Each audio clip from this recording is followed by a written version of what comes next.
I truly believe that thoughts are the greatest vehicle to change power and success in the world.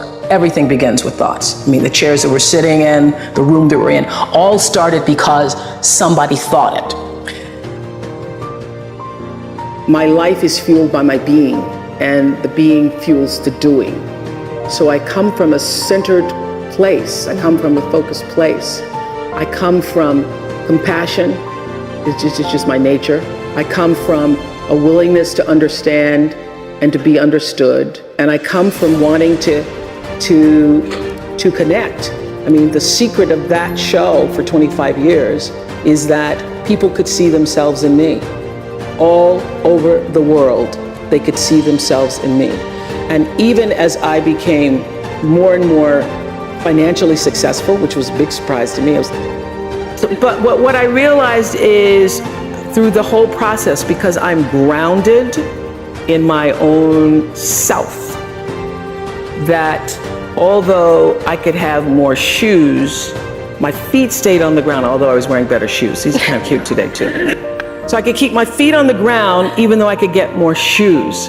And I could understand that it really was because I was grounded. Was doing and continue to this day to do the consciousness work. I work at staying awake. And being awakened is just another word for spirituality, but spirituality throws people off and they think you mean religion. When I was hiring people for my company, looking for presidents, when people would come in, I'd say, tell me, what is your spiritual practice? And literally would throw people, I'm not religious. Or I said, I didn't ask you about your religion. I asked you what's your spiritual practice. What do you do to take care of yourself? What do you do to keep yourself centered? What do you do to So to answer your question, everything is fueled that comes from me really wanting to be a better person on earth. And this is what I know to be true. The reason why the show worked is because I understood that audience, my viewers, the people who watched us every day and would come and just like you all did, get tickets, and they would come with their family. You all just came across campus, but that's good too. People would come from all over the world just to be there with their aunts and their mothers, and they'd come with their cousins and I had such regard for that. And I just had a conversation with John Mackey, who runs Whole Foods and has written this fabulous book, you should get it, called Conscious Capitalism. And he was talking about how the investment in the stakeholders, the people who you are serving, that connection between the people who you're trying to serve and sell to is equally as important as the people who you're buying from, equally as important as the people who are, supporting you financially, as your stockholders if you are, a public company. So I always understood that there really was no difference between me and the audience. At times I might have had better shoes, but at the core of what really matters, that we are the same. And you know how I know that? Because all of us are seeking the same thing. You're here at this fabulous school, and we'll go out into the world and each pursue based upon what you believe your talents are, what your skills are, maybe your gifts are, but you're seeking the same thing. Everybody wants to fulfill the highest, truest expression of yourself as a human being. That's what you're looking for. The highest, truest expression of yourself as a human being.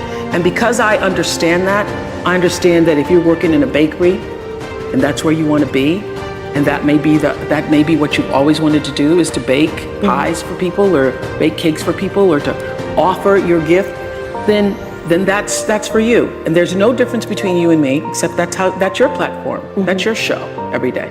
So my understanding of that has allowed me to reach everyone. And there's no way that you wouldn't, because that's what I truly feel. Quincy Jones discovered me. And it's so interesting to me because when I was working as a television newswoman in Baltimore, And really, all I wanted to do was be an actress, but I was doing television, and I felt at the time, well, I can't quit this job because this is what everybody else wants to do. And if I quit this job, what am I going to do? And I was going to a speech coach at the time that the station had sent me to. The broadcasting school, they sent everybody to the same woman. And I was telling her, I really don't want to do this. What I really want to do is act. And she says, my dear, you don't want to act, because if you wanted to act, you'd be doing it. What you want to be, my dear, is a star. Because if you wanted to act, you'd be waiting tables in New York. And I thought, now why am I going to wait tables if I'm already working in TV? So I said, well, what I think is going to happen is I will be discovered, because I want it so badly, somebody's going to have to discover me. And she said, you just dream. You dream, you're a dreamer. So when it happened, I called her up. I said, you will not believe this. I got discovered. And it really was a discovery. It's like one of those Lana Turner stories, only I wasn't a drugstore. He was in his hotel room, saw me on TV. It was unbelievable. So the interesting thing about that is that I truly believe that thoughts are the greatest vehicle to change power and success in the world. Everything begins with thoughts. I mean, the chairs that we're sitting in, the room that we're in, all started because somebody thought it. So I thought up The Color Purple for myself. I know this is going to sound strange to you. I read the book. I got so many copies of that book.